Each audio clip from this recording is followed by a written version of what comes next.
Ladies and gentlemen, welcome to lecture number 14 or 15. I don't know which one is it. 14 probably.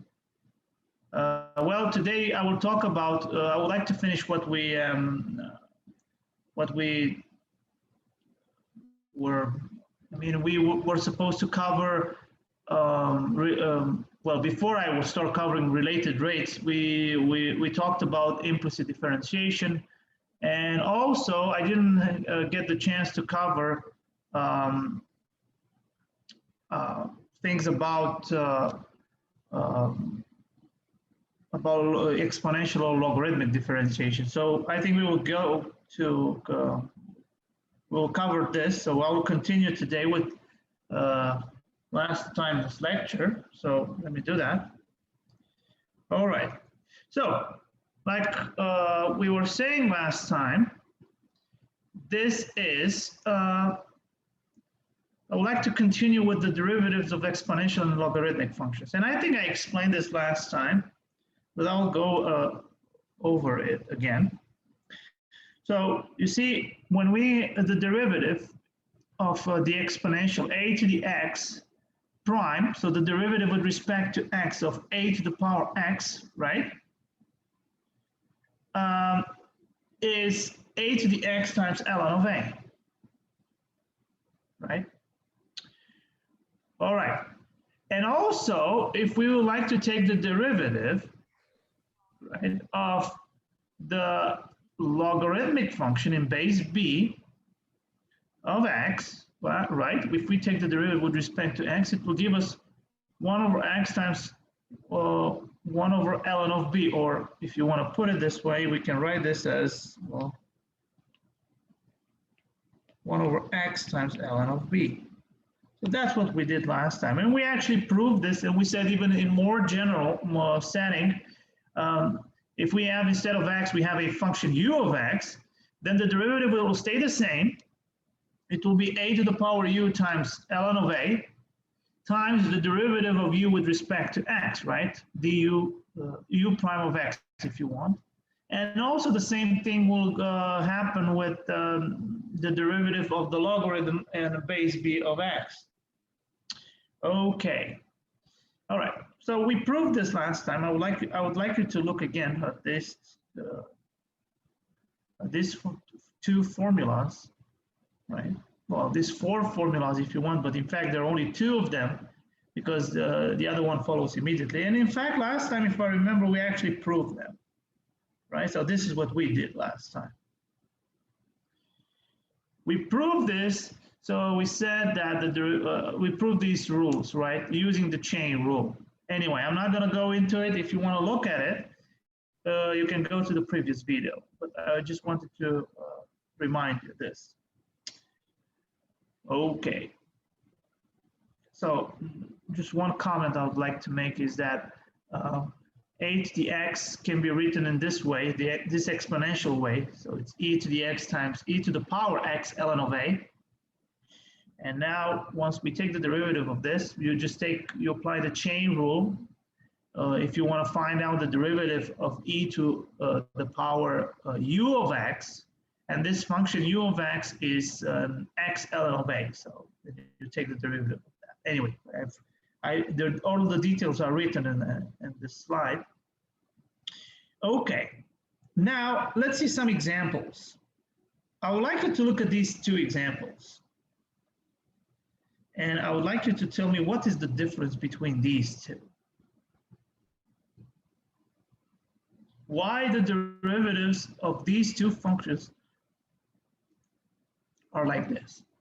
So let's see the first one. So pi to the x, right, prime is equal to what? First of all, I'd like to tell me what kind of function is this? Pi to the power x.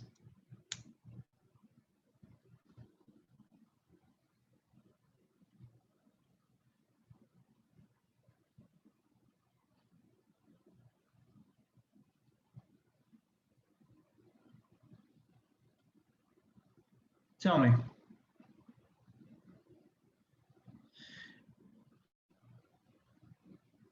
Exactly. So this is an exponential function.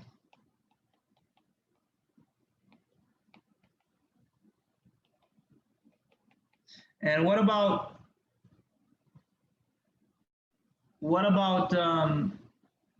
so what is the derivative of the exponential function?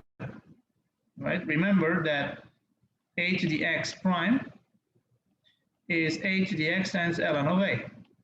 So in our case, a is pi. So this would be pi to the x times ln of pi. All right, beautiful. So that's the first one. It's an exponential. I would like you to look at it. It's very important. Look at this guy here. But what about if we would like to take the derivative with respect to x of, you see, it's a little bit different this time, right? So it's this time it's x to the power pi. So what kind of function is this? Can you tell me? X to the power pi?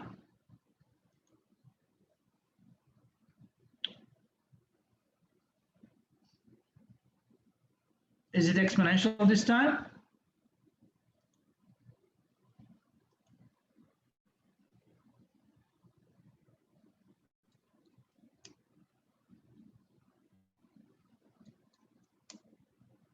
What do you think?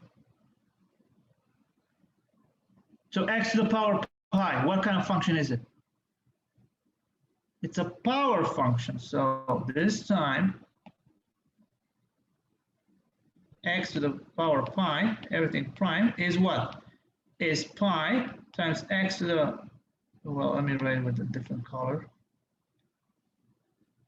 It's pi times x to the power pi minus 1. Right? Remember, this is a power function.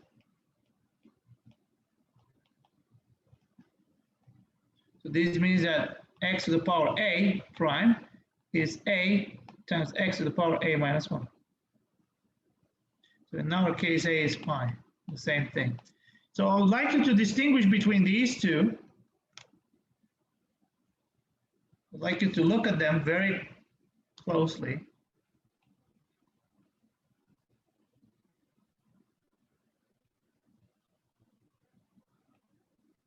Okay. All right. And now let's see, by the chain rule, let's see what happens if we would like to look at the derivative of cosecant of 2 to the power x. You see, we apply the chain rule. But now, can you please tell me for what do we apply the chain rule here? So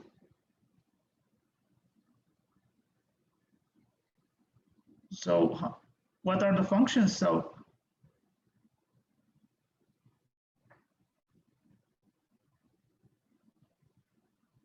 it's a composition of two functions, but what are those functions?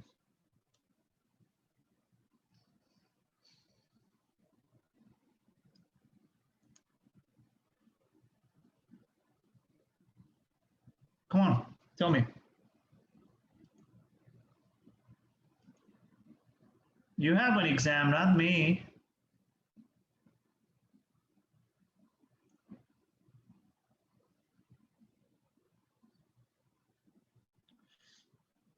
Well, what do you have here? So you have the composition of what?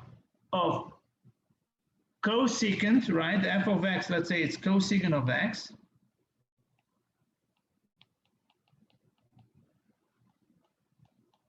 And g of x is 2 to the power x. So, or maybe let me keep with the notation u of x is 2 to the power x. So you have cosecant of, so f of u of x is cosecant of 2 to the power x, which you find here. So we need to find the derivative, right? So let me write it here.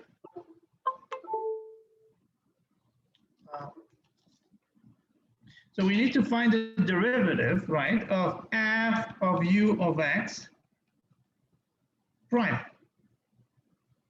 which is f prime of u of x times u prime of x. That's the chain rule. right? And now guess what? The derivative of the cosecant is negative cosecant of u of x, right? Times cotangent, right? So this guy here will be nothing else than just f prime of u of x. And this guy here in red, this is nothing else than just the derivative of u of x. So, right, this is just an exponential function. Okay, now let's see another one. Look at this guy.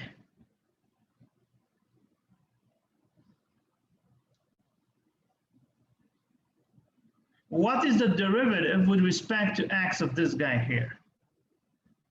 You see, we have the composition here of two functions. So again, this is an f of u of x. And I'd like you to tell me, so I'd like to find the derivative with respect to x of this guy. Who is f of x if you want, and who is u of x? Tell me. In this case. Is f of x the log base 7 and u of x the root of x? Say that again. F of x is log in base 7 of what? X. Yes. And u of x? The root of x. Yes, exactly. So the square root of x, right? So if you look at this guy, f of u of x is nothing else than log in base 7 of root of x. And by the chain rule, what is the derivative of this? So let's write the derivative in, so it will be what? It will be f prime of u of x times u prime of x, right? So now let's see, what is the derivative of f? Let's see the derivative, let me write them here. F prime of x, first of all, and then we'll replace by u of x.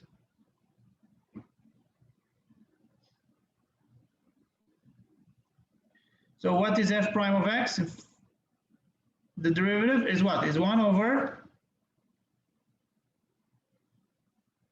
x ln of 7, right?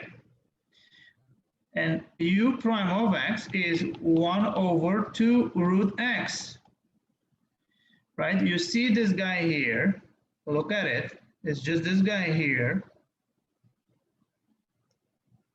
But also here in red, let me point it out. So you see you have f prime of x. Well, I think my internet connection is a bit slower. I hope you guys can hear me well, right? Can you hear me well? Okay, that's good. Something is going on with the internet. It's very unstable, but okay. Now you see f prime of x, if you look at it here, look, right, is 1 over x ln of 7. But now we have to replace by f of u of x, but u of x is square root of x. So here it means that, let me write it. So f prime of square root of x, you replace x by square root of x, which is 1 over x, square root of x, sorry, ln of 7, which you'll find it here, you see? Look at it. So that's exactly this guy here. And then by just doing this, multiplying this algebra, you will get this. I know it's a mess here, but I think you can, you'll get it. Is it clear for everybody?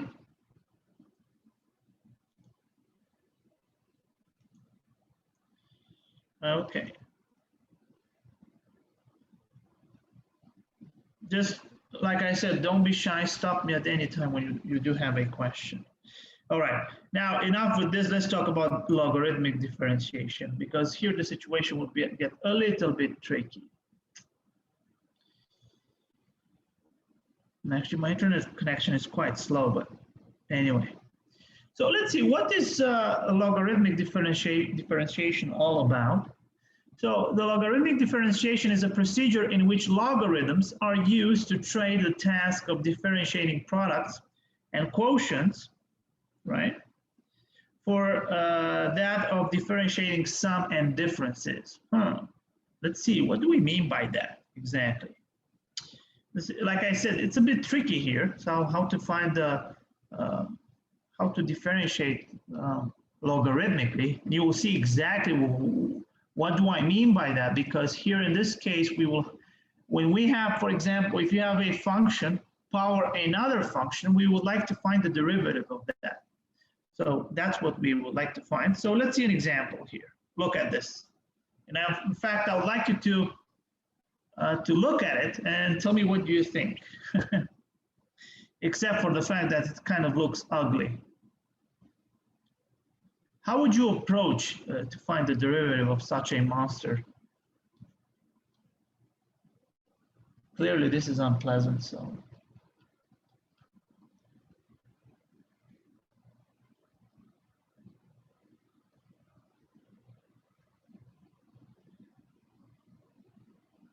What is all that over? I can't see the bottom part of it.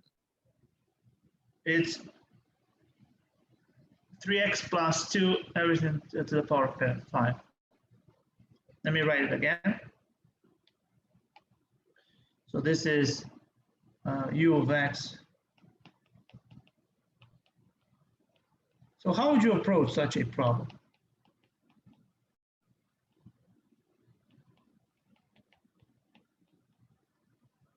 So that's my function.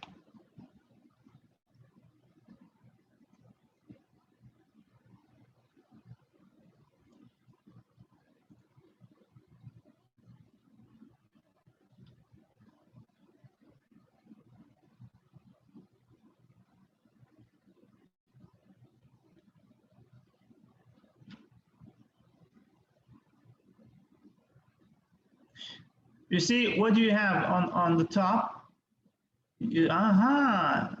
Some of you say like, okay, let's say the logarithm both sides. Yeah, that would be smart.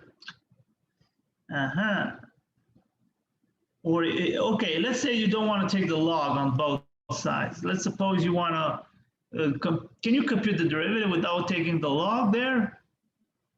But this would be like completely unproductive for you to do so. Quotient rule? You'll tend to apply quotient rule, right? So once you apply quotient rule, so one way, so u prime of x, let's write it here, is let's say f of x over g of x prime. And this would be f prime of x times g of x minus g prime of x times f of x, and just by everything over g squared of x. So this is the quotient rule.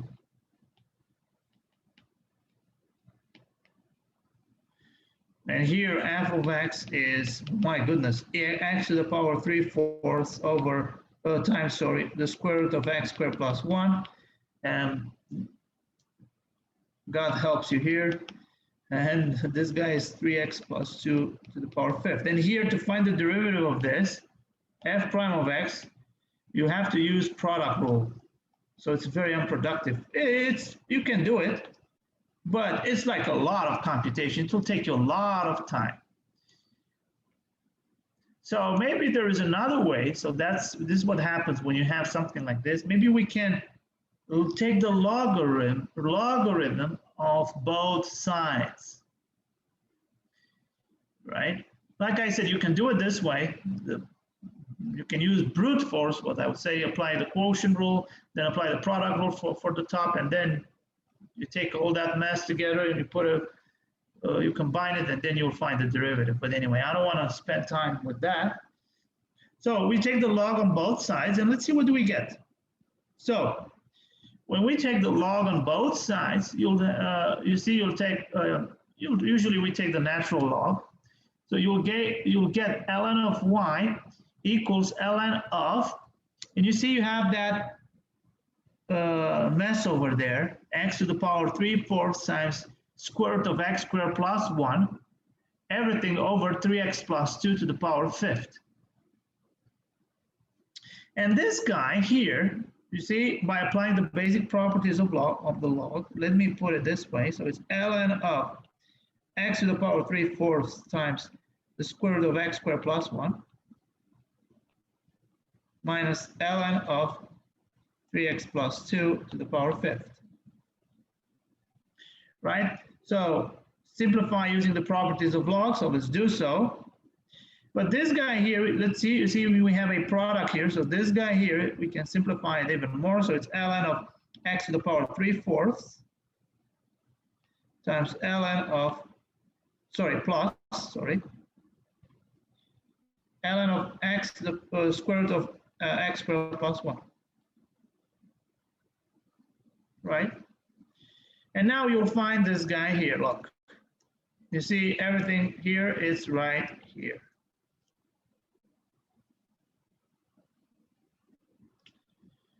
All right, so we have this, and now guess what? Let's simplify it even a bit more. So this, the first term here, x to the ln of x to the power, you look at this guy, so the power will go outside, which you have here. It's 3/4 times ln of x. The same thing will happen for this one. You can write this as x squared plus 1. So let me write it here. The square root of x plus 1 can be expressed as x squared plus 1, everything to the power 1/2. So you'll take the 1/2 out, which you'll find it here, right? And then the same thing will happen to ln of 3x plus 2, everything to the power 5. 5 will go outside. So you'll get this guy here.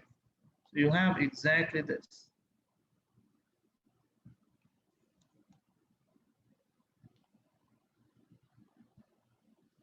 Okay, and now we can take, finally, there is nothing to do now, and we can safely take the derivative of both sides. And once we do so, okay, what can you tell me about the derivative? Okay, ln of y prime, what is this? Can you tell me? Pay attention here. Y of x, y is a function of x. What is this? I want to make myself clear here. By using the chain rule, this is what?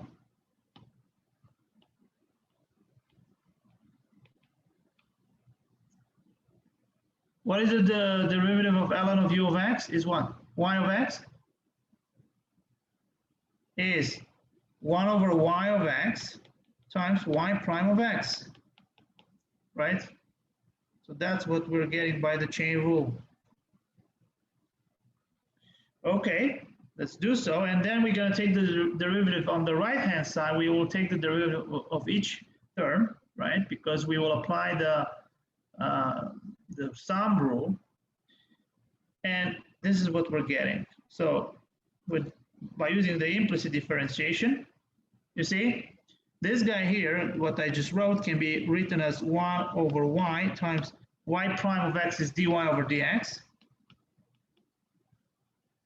And now we will have that, right? On the left-hand side, we have this guy here. Right? This is nothing else than just ln of y prime.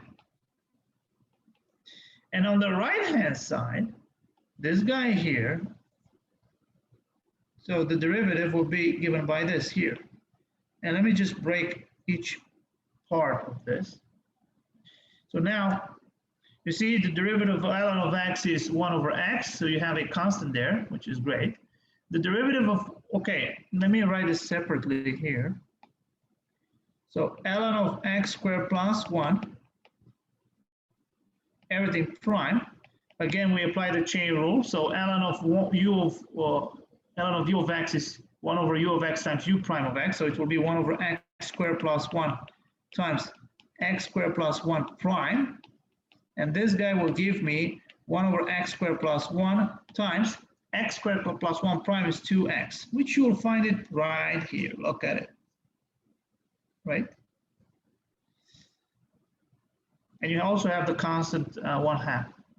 And also the same thing will happen with the derivative of ln of 3x plus 2.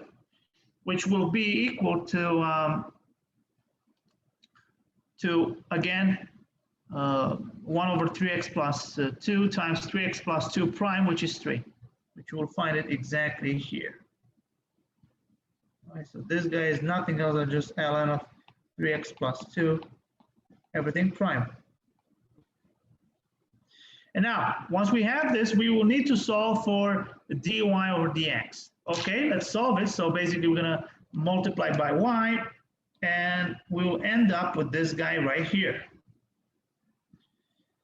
So that's the derivative, dy over dx is nothing else than just y times that function over there, that sum. Or if you want to write it explicitly, keep in mind that y of x is this mess here. So there you go, that's the derivative. Look at it. Wow. It looks ugly, but like I said, you see, it was much more convenient for you to do it this way by taking the log and then by applying the logarithmic differentiation. Instead of you, just like, let me, instead of you taking applying the chain rule and then the product rule and then doing all these computations. But anyway, you can do this as an exercise. So if you want to go back to this procedure here, look, what I just said previously, I would advise you to look to do it by yourself. But like I said, it's even once it's not pleasant to take the derivative of that of f, for example. But anyway, you can do it on your own. Okay, so that's the derivative. This is how it looks like.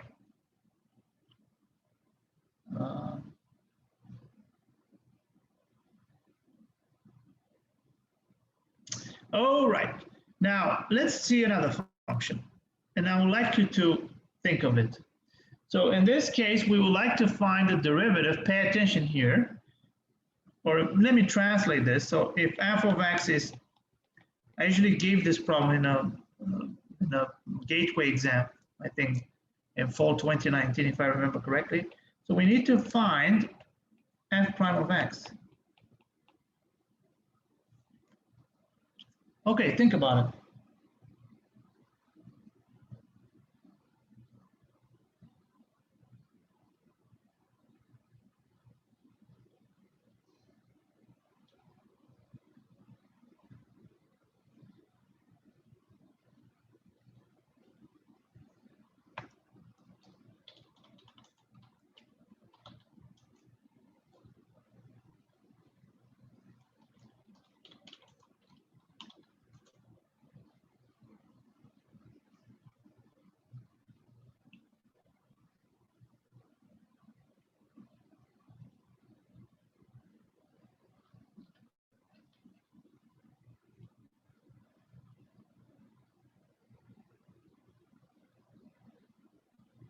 So let's see, x to the power, yes, y of x, indeed.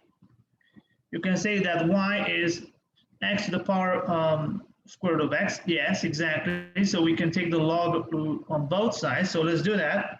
So let's, just like Nolan says, let's consider y equals x to the power square root of x.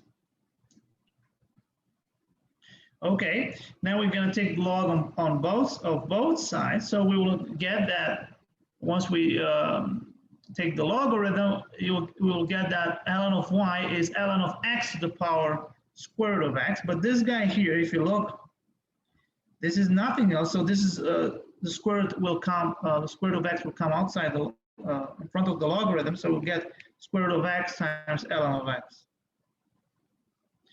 All right, beautiful. And now we're going to just simplify, just like I said. So we'll get this. We see we have this. Now, what do you think we should do? Once we reach up to this point, what we should do here?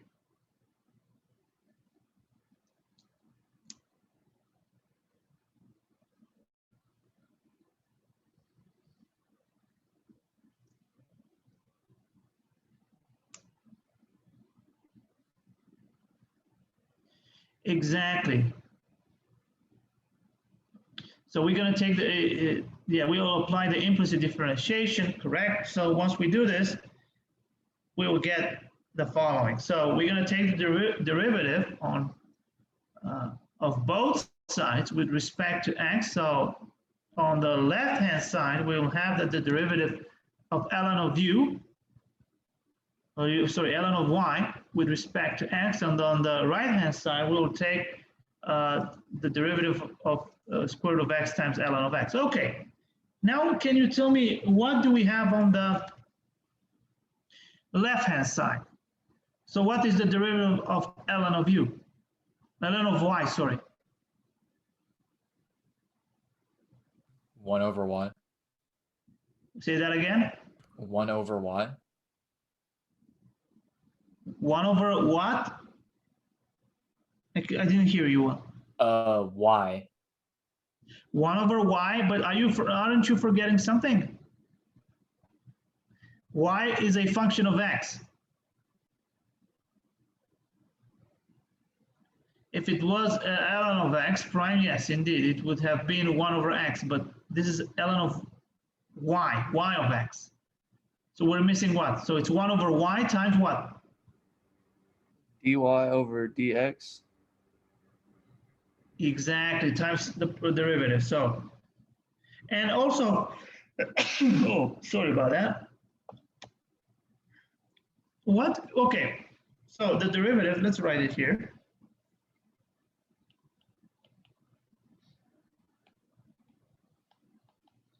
Is 1 over y times dy over dx. Okay.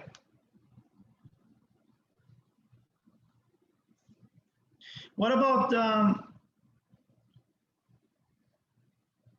what can you tell me about the derivative on of the quantity on the right-hand side?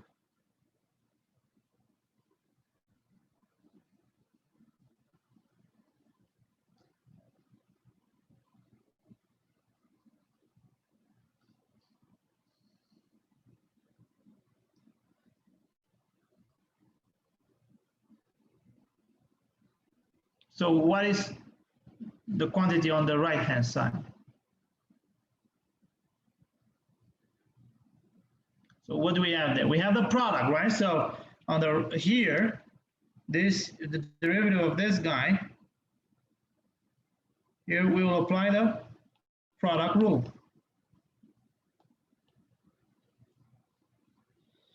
Okay, so once we do so, let's see. So this guy here, the derivative of this is this, as you can see.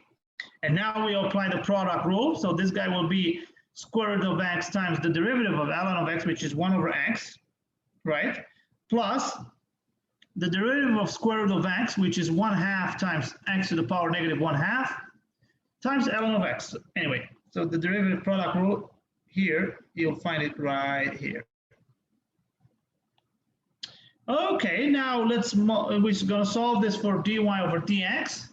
And once we do so, this will be equal to y times the square root of x over x plus ln of x over 2 square root of x. So it's just a computation. And now we know who y is. So y of x is, so this guy here is nothing else than just this guy here. Look at it. And now the derivative will be this. Okay, so you know how to find the derivative of this function, x to the power of square root of x, right? Is it clear for everybody? You might see something like this on the gateway exam or even on the midterm exam. But anyway, I think I put this in the midterm exam. All right.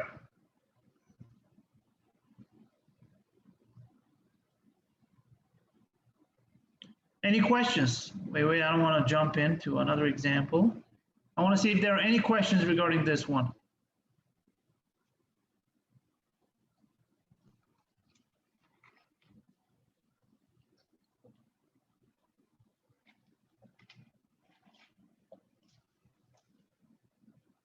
No questions? Okay. All right, let's see another one. In fact, I'll leave it to you as an exercise. So find du over dx when this time u is x to the power x. So this is for your homework. So basically it's just the same thing, right?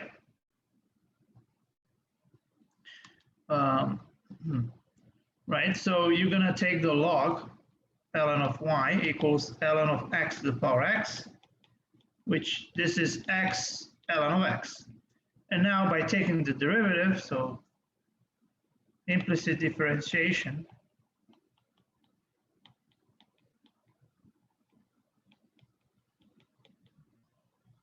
will give us ln of y. Okay, let me write it this way. D over dx of ln of y is the derivative with respect to x of x ln of x.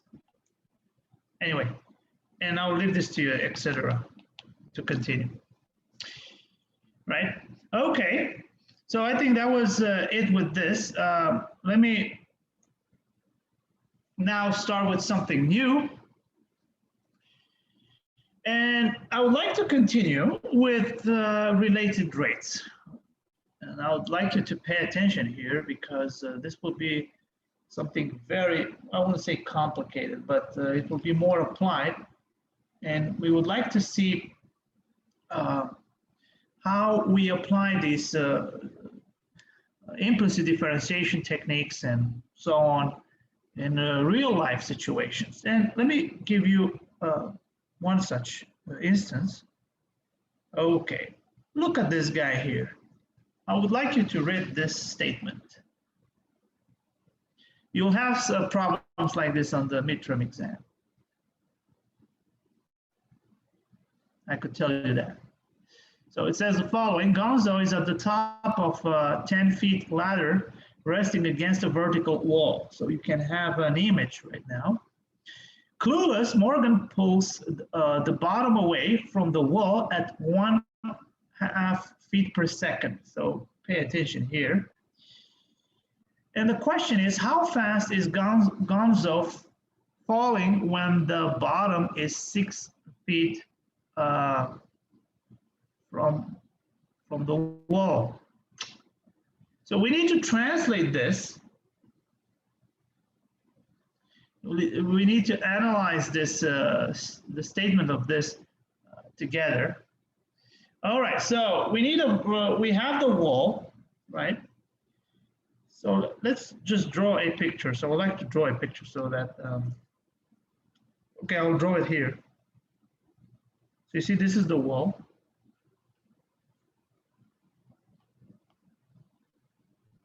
And here I will have the ladder.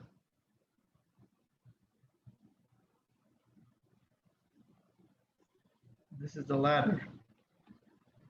And I know that the ladder is 10 feet. And the ladder is sliding away, right?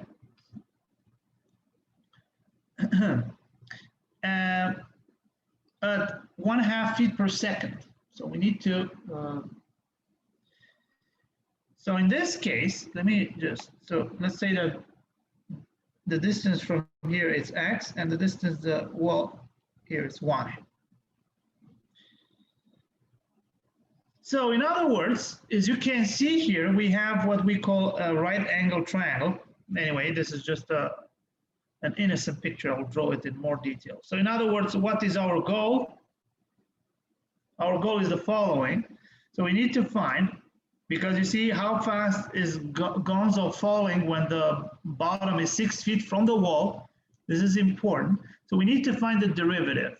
So when you hear how fast is Gonzo falling when the bottom is 6, so we need to find the derivative of y with respect to t, to time t, right? Oh wow! Hope it's not COVID again.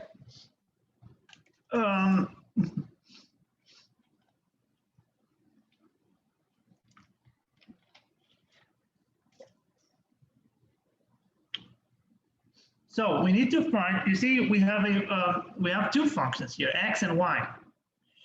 And both of them depend on the time t, right? So both of them are functions of t. So x is a function of t, y is a function of t.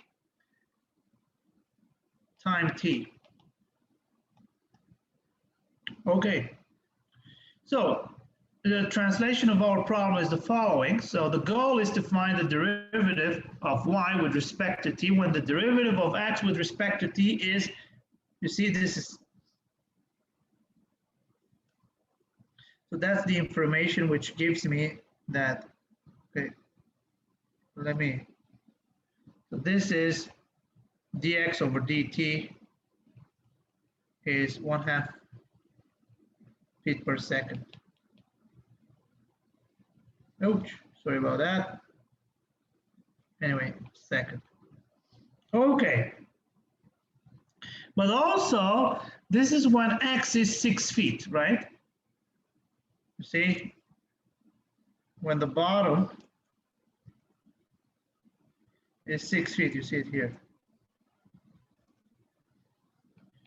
All right, now let's see the situation. You see, we have this right angle triangle here.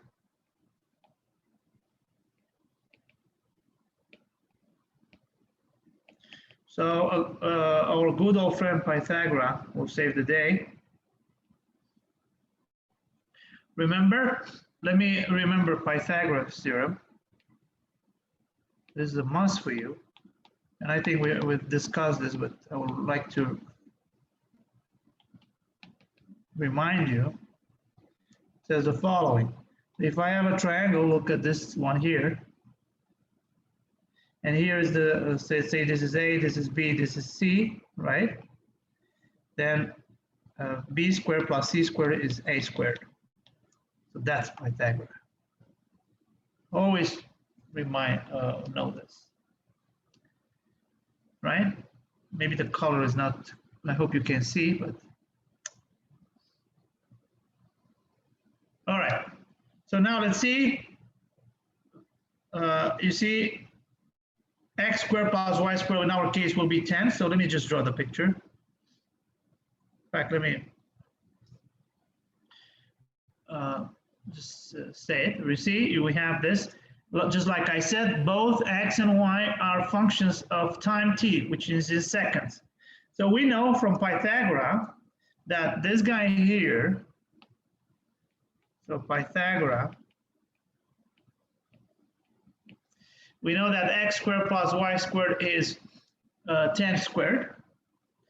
And now, guess what? Both are functions of t. Keep that in mind. So we differentiate both sides, sorry. So by differentiating, so here I will have, let's say, a differentiation.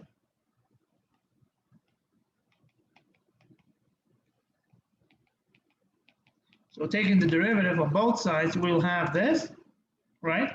So like I said, d over dx of x squared is 2, and pay attention, there with respect to t, time t, but anyway, so this would be by implicit differentiation. Let me be more specific here.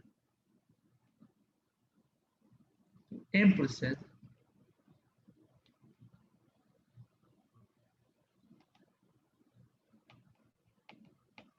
differentiation.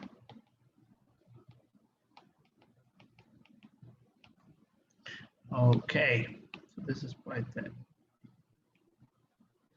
All right, so if we look here,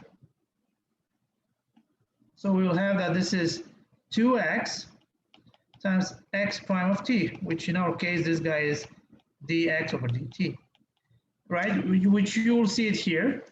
And the same thing goes for the y. So it will be 2y times dy over dt.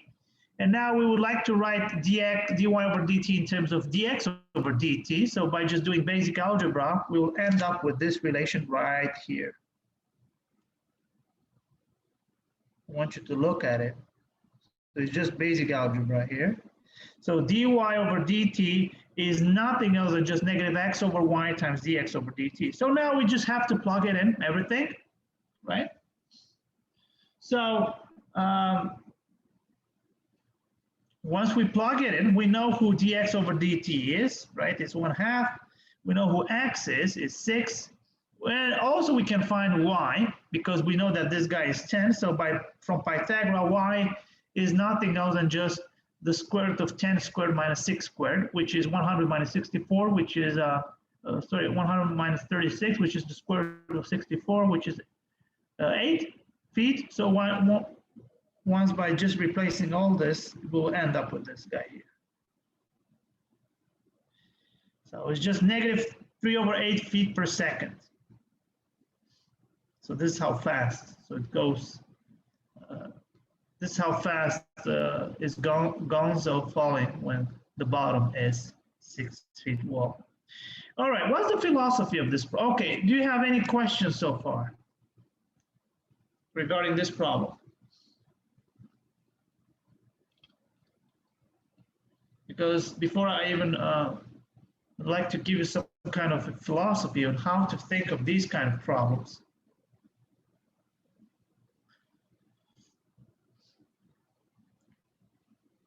Okay, there are no questions, all right. All right, let me tell you what is the philosophy when you deal with these kind of problems. Well, usually, and I would suggest you do this, when you deal with this kind of problems, you draw a picture if necessary, assign variables to the quantities that vary, and restate the problem. That's what we did. You see, here, look at the statement of the problem. Let's see, I think we have a question here. Let me see.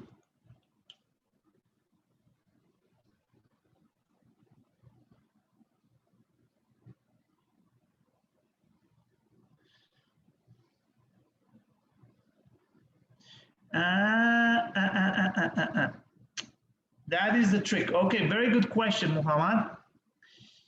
Well, he says that what if we differentiate with respect to x to find dy over dx and then multiply by dx over to find dy over dt. You see, make sure you don't differentiate first. Make sure you state all the variables. You state. So basically, this goes back to what I say here in step 1. Draw the picture, assign the variables to the quantities that vary, and then restate the problem. Once you restate the problem, then you can do what you want, which is basically the same thing what we did. But try not to differentiate first. Make sure you know what the variable, make sure you restate the problem first. And then step 2, make sure that you find an equation that relates the variables. This is important. And then once you secure with these 2 steps right here,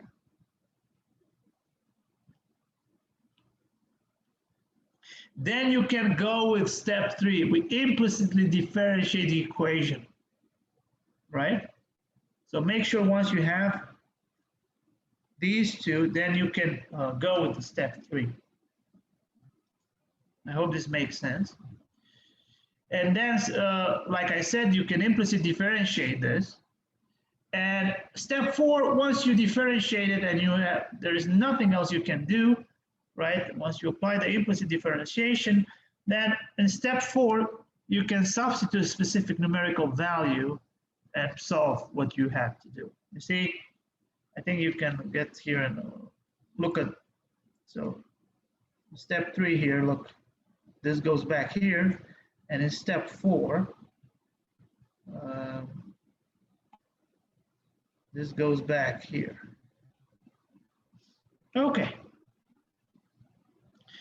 All right, let me tell you what the danger is, right? I would like you to look again at the philosophy of what of the steps, because this will be, there will be a danger for you.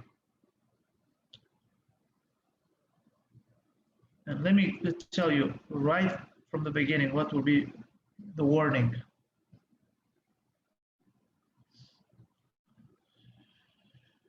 First, don't plug numerical values in before implicit differentiation. Don't do that, because I'm sure you will be tempted to do it. Don't do it. It's very, very, very, very, very important.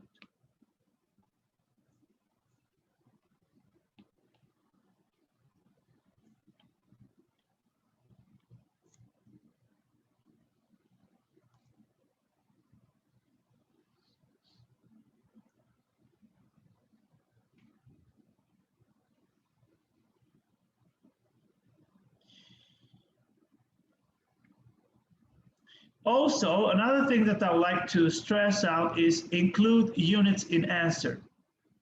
Check that units work out. This is, again, very important. And also, this is another thing that I would say it's very important, and I'd like to stress this out again. Check the sign of your answer. This is important. You see in the previous problem, anyway, let me read it and then I'll go back to the previous problem. So, like I said, check the sign of your answer. If the quantity is decreasing,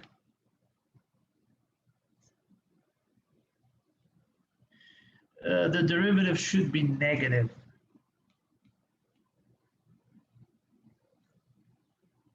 Right? And now let me go back to, you see, look here, you see the quantity, the derivative was negative, right? In our problem. So basically, see how fast this goes off falling. So falling, this means it's decreasing, so it goes down. So you should expect when this to be negative. So again, please take into account this.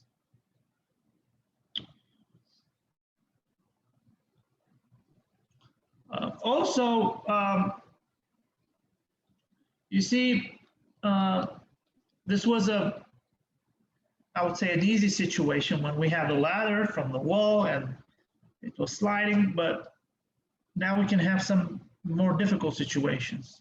Let's say we have a fear of a ball is, or something is happening. So I will also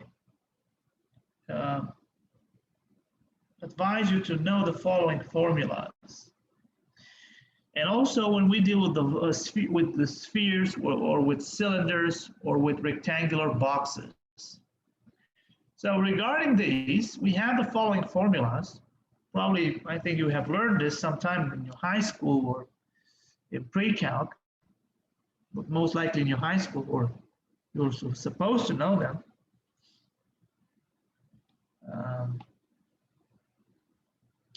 So let's see for the sphere, right?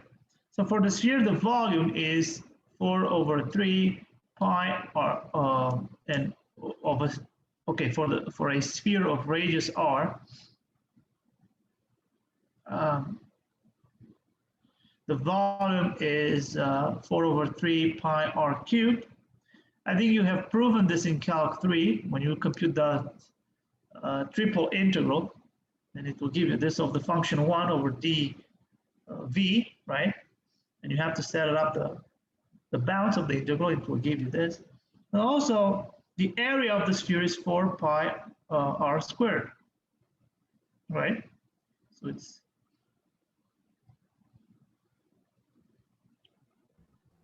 Do you want us to memorize these by heart for the test?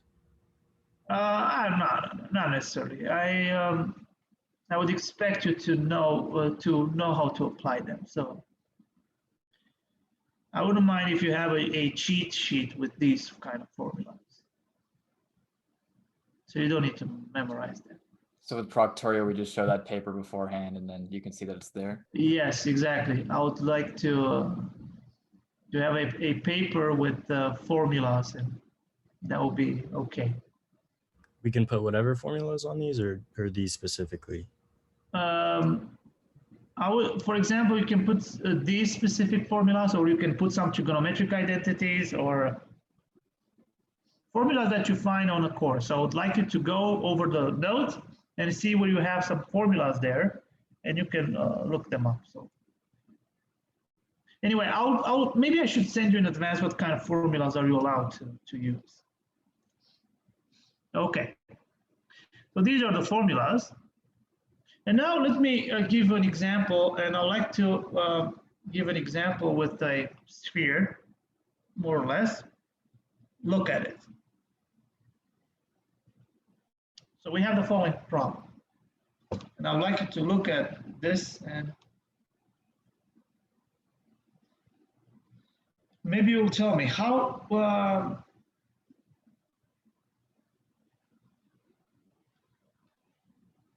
we should translate this problem. So the problem says the following. Air is pumped into a spherical balloon at 3 inches cubed per second. And we're asked how fast is the radius changing when the radius is 2 inches.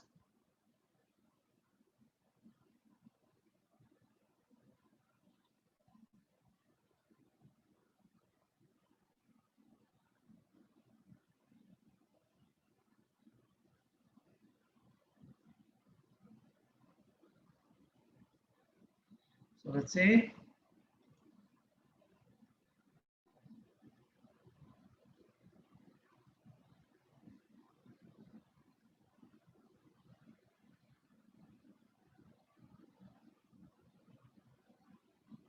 so let's see. So step one, we would like to assign variables to the quantities that vary and restate the problem. So let's restate the problem. And volume we have a sphere, right? When we deal with the spherical balloon, we assume that this guy is a sphere. Let's just say we're dealing with a sphere. So the volume, we have the volume V and the radius R are both functions of time t. So V of t and R of t, these are functions of t.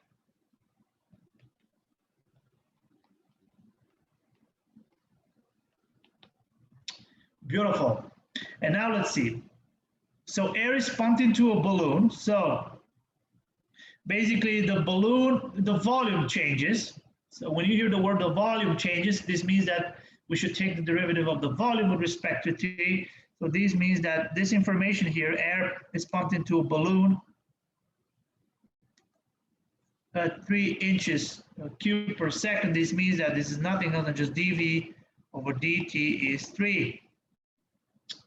Now, the question is how fast is the radius changing? So in other words, when you hear the word how fast is the radius changing, this means that you need to find dr over dt. So you see here, when the radius is 2 inches in. So that's exactly what we need to do. So we have restated the problem in this way, right? And now, well, you know what the volume of T is, right? So let's write a formula. So we need to find the equation. So step 2 is that we need to find the equation which relates the variables. But you know that the volume is, if you go back, look at this. You see it here, the formula. So the volume formula is 4 over 3 pi r cubed, which we have here. But pay attention here. I would like to restate this. So this is V of t equals 4 over 3 pi r cubed of t. Pay attention. Both are functions of t. So now we implicitly differentiate this equation. So let's see. We're going to take the derivative on both sides. So on the left-hand side, we have that this is dv over dt. So it's v prime of t, right? Let me write it here. This will be 4 over 3 pi, and now r prime, r cubed of t, so let me put it prime here. And this guy will be nothing else than just 3r squared of t, right? Times r prime of t. Which you guys have it here, you see? And then once we do 3, will just go away. We'll cancel with this. So we have 4 pi r squared times dr over dt. So this guy here, dr over dt, is nothing else than just the derivative, r prime of t. And now we're going to separate both of them. So we're going to write them in this way. Dr over dt is nothing else than just 1 over 4 pi r squared dv over dt. And now the only thing that's step 4, just plug it in.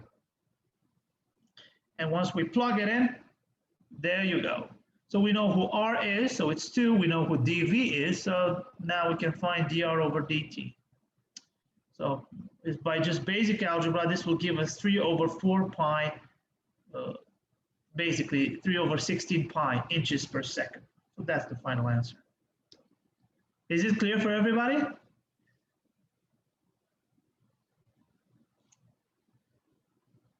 Any questions? You seem to be a little bit stunned by this. Yeah. I have a question. Yes, please. Where did you go? How did you go from 4 pi r squared to 1 over 4 pi r squared? You see, I rewrote this guy here.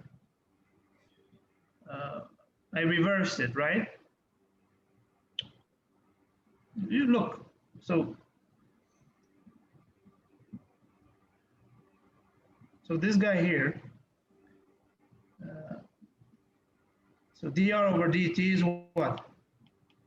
You just take this quantity and you put it here, but it will be 1 over it. It's just basic algebra here. You just wanted to get rid of it to get dr over dt alone? Yeah. You want to live alone dr over dt. Okay, I got it. That's it. You'll find it here.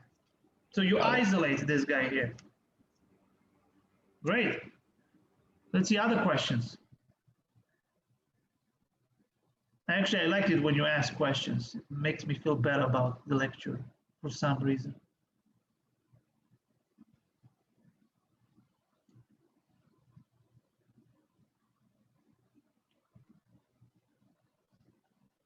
No questions? Okay, if there are no questions, let's move to another problem. And this time, look at this. So we have a parabola this time, and the particle is moving on that parabola, right? Imagine a parabola, but it's not quite the easiest parabola that you can imagine. So y is x squared plus 3. And when x equals 1 meter, its horizontal velocity is 5 meters per second. So we should translate this somehow. Anyway, we'll see. And we're asked, what is its vertical velocity at this point, at that point? Okay, I would like you to look at it.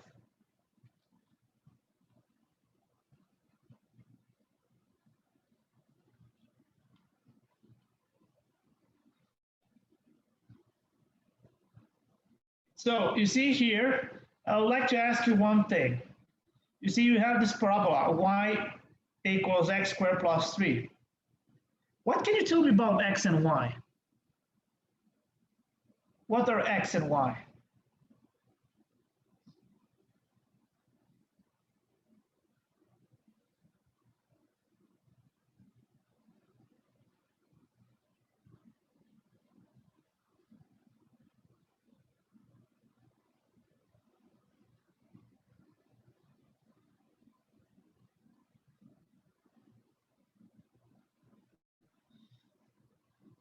Okay, now pay attention, look.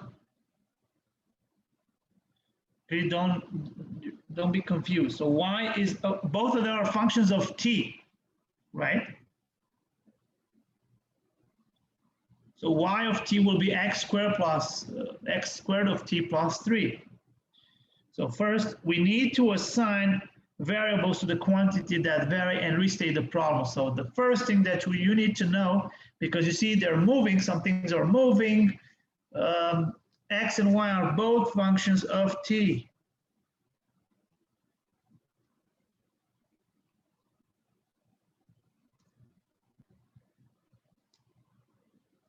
And now let's restate the problem. So the goal is to find dy over dt, so because that's what it's about, vertical velocity, so it's on the y-axis. When dx is 5, horizontal velocity, so when you hear the word horizontal velocity, is this guy is dx over dt. So that's how you're going to translate this. And you know, when x equals 1, right? So that's the how we going to restate the problem.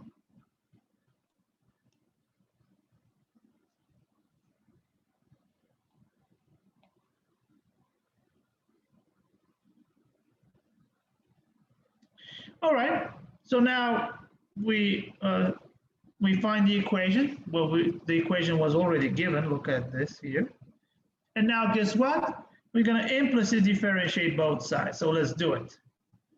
So y prime will be dy over dt, and on the right-hand side, you will have d over dt of x squared of t, which will be 2x of t times x prime of t, which you will find is here. The derivative of 3 is 0, so you have no problems about it. And now we just substitute the values. So we know who dx over dt is, so it's 5. We know who x is, so it's 2 times 1 times 5, which is 10 meters squared per second. That's it.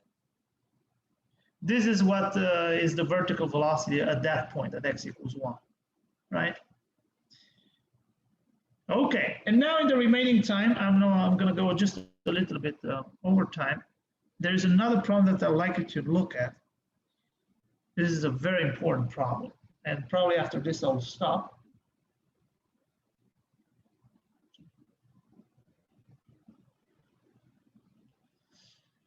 Okay, so what does this problem say? If you look at it, it says the following. So it says that car A is driving west toward intersection at 50 miles per hour, and car B is driving north toward intersection at 60 miles per hour. So both both of them are driving. One of them is driving towards west, the other one towards north. And the question is, how fast are they approaching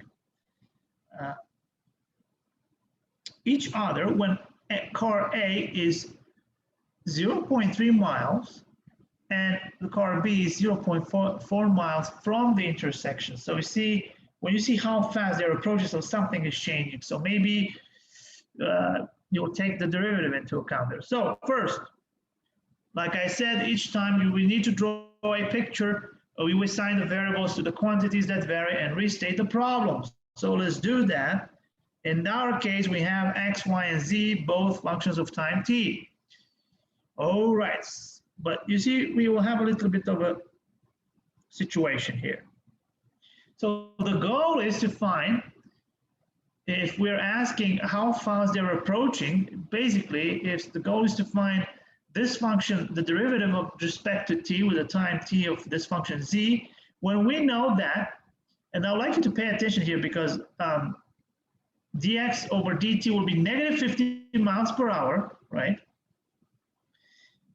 And dy over dt is negative 60 miles per hour when x equals 0.3 miles and y is 0.4 miles. And let me just show you the picture. You see, that's the picture. Look at it here.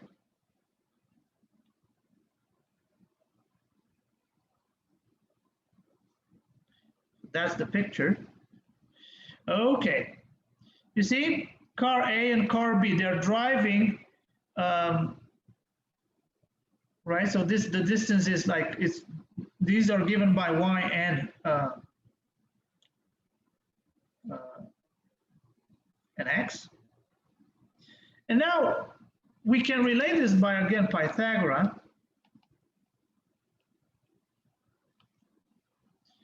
So we have that x squared plus y squared equals z squared. So now we can implicitly differentiate. Let's do it. Again, the derivative of, let me write it here.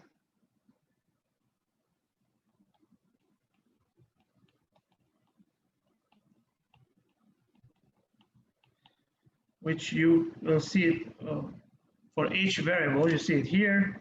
Then you replace x by y, we'll see it here, and then you'll see it here. And then you just do the algebra, and by doing the algebra, you will end up with this guy here. So dz over dt is this guy here. And now what we're going to do is just to substitute a numerical value. So you know who dx over dt is, so it's negative 15. You know who x is, you know who dy over dt is, you know who x and y are, but you need to find z. So z, again, you apply the good old friend Pythagoras, which will give you this guy here. And now you just replace everything, and I'll leave this to you as an out. So do the algebra here, you'll get, so this will be negative 78 miles per hour. So like I said, it's a negative. And you'll see, I think we explained this why at the beginning. But anyway, I went a little bit faster with this one, but I would like you to go over it since I'm a little bit over time. And that's it. I think I'm going to stop here for today. I think this sums up the entire, well, I need to cover something about linear approximation, but that material will not be included in your gateway or in your midterm exam. So this sums up the entire material from this semester that is relevant to your gateway 1 exam and especially for your midterm exam. So like I said, and I would like to say it again, for the gateway 1 exam, which will be this Monday, I will assign it at midnight, Sunday, and you'll have probably, I'll give you like 1.5 days or something. Anyway, I'll see it. You will have 10 questions with derivatives, multiple choice, and then the week after, you will have the midterm exam, which will be a comprehensive exam. So proof-based exam, which will be a take-home. But anyway, some details will follow shortly. All right, thank you very much, and I'll see you at the office hours in like 8 minutes. Okay, I'll see you. Bye-bye.